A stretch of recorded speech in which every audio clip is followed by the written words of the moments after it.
모든 사물 중에서 가장 순수하고 정묘한 것을 소유하게 되는 것이다. 가난 속에서 가장 순수하고 정묘한 가치를 추구할 수도 있다라는 것입니다.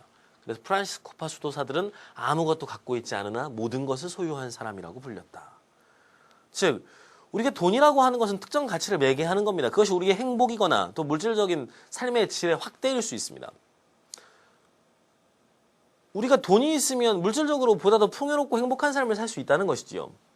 그러나 한편으로 그것으로 인해서 우리가 잃어버리게 되는 것이 있다면 특정한 누군가를 더욱더 궁핍한 가난으로 과거에는 상상할 수 없었던 절대적인 궁핍으로 몰아가고 또 그 사회적인 관계의 균형들이 무너지게 된다면 우리는 다른 대안적 가치들을 우리의 삶에서 필요로 하지는 않을까요? 돈만이 모든 것의 삶의 의미의 중심이 되고 돈만이 추구의 대상이 되고 다른 어떤 것도 돈보다 중요한 의미를 갖게 되지 않을 때 심지어 인간의 주체성마저도 돈을 위한 수단으로 전락할 때 그것이 인간의 삶을 행복하게 할 수 있는가의 문제를 제시문은 묻고 있습니다. 제시문 다로 가보겠습니다. 부유하지 못한 사람들은 스스로를 위로하기 위해서 부가 가져오는 불행에 대해서 터무니없는 이야기들을 꾸며낸다. 마이다스는 자신에 따라 황금으로 변하겠고 모든 것이 손대는 족족 황금으로 바뀌는 바람에 음식조차 먹지 못했다고 하면서 말이다. 재밌는 얘기지요. 그러니까 이 사람은 그 다음 문장, 이 사례, 그 다음 문장이 중요하죠. 그러나 부자가 불행하지 않다는 사실을 사람들은 본능적으로 알고 있고 그것은 최근의 사회과학적 조사에서 확인되고 있다. 부유해질수록 그만큼 행복해진다는 것이다. 가보죠.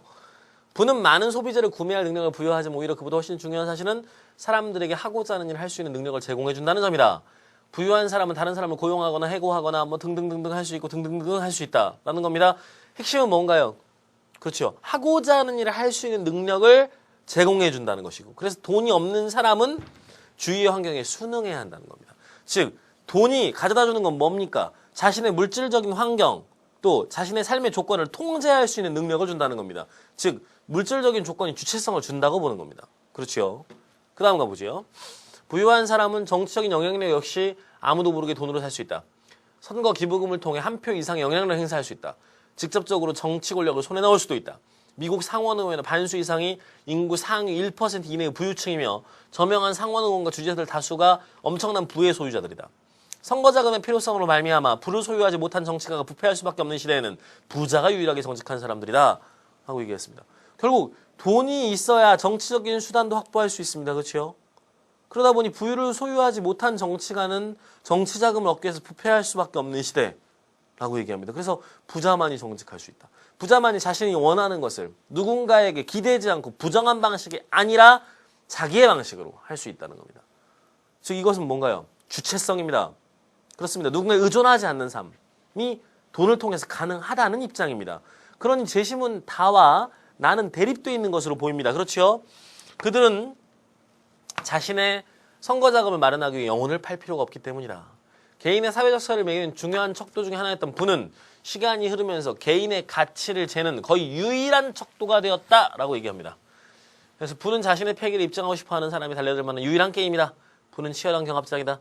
그곳에서 시합을 하지 못하는 사람은 이류로 규정된다라고 얘기했습니다. 자, 이 제시문은 우리의 현실을 아주 가슴 아프게 보여주고 있습니다. 그리고 한편으로는 비꼬고 있습니다. 그렇죠? 다제시문은 분명히 부가 인간에게 모든 주체성을, 모든 주체적인 행동을, 모든 자신이 원하는 것의 실현을 가능하게 한다. 그런 세상이 되었다라는 겁니다. 그래서 과거에는 사람을 매기는 중요한 척도 중에 하나였던 부가 이제는 어떻게 됐다는 건가요? 그렇습니다. 유일한 척도가 되었다고 얘기합니다. 이게 문제입니다. 부가 부정적 가치라는 것이 아닙니다. 부는 분명 인간의 물질적인 요건을 충족시킬 수 있고 더 나은 삶의 주체성을 확보해 줄 수 있습니다. 그렇죠. 그러므로 돈은 그런 의미에서 가치 있는 것입니다. 그리고 그것은 무엇보다도 제시문 가에서 얘기했듯이 갸륵한 수고로움의 대가입니다. 그렇죠. 누구나 노동을 통해서 돈을 얻는 것입니다.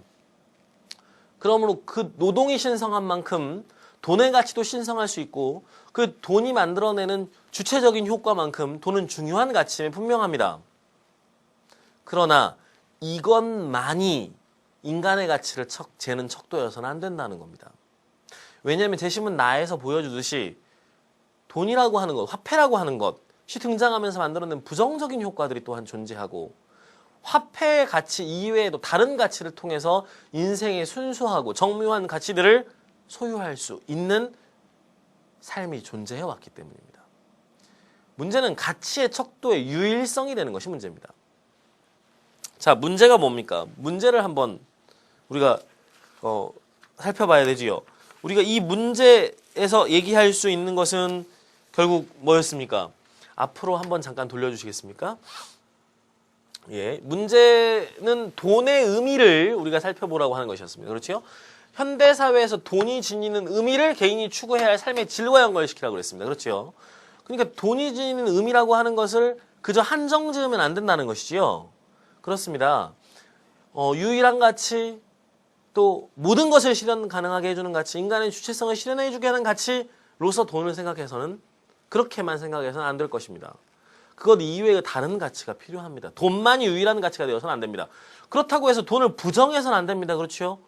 돈은 분명히 인간의 갸륵한 수고로움의 대가이자 다른 어떤 것보다도 인간에게 많은 자신의 삶의 주체성의 조건을 제공해 주는 것이기 때문에 그것을 얻기 위해서 인간은 신성한 노동의 수고를 아끼지 않습니다. 중요한 것은 어쩌면 조금 더 넓혀 생각해 보면 우리가 돈이라고 하는 것이 부정한 가치가 아니기 위해서는 돈의 긍정적인 가치를 더욱더 발현하기 위해서는 정말 돈이 인간의 갸륵하고 정당한 노동의 대가라면 그것이 누군가를 피해로 이끌어냈던 혹은 누군가에게 극심한 가난을 선사한 부정적인 가치의 상징이 아니라면 우리는 돈을 우리의 삶의 긍정적인 가치로 여겨낼 수 있을 겁니다. 무엇보다도 노동의 가치, 노동의 가치의 하나의 매개물로서의 돈을 이해하는 태도가 필요할 듯합니다.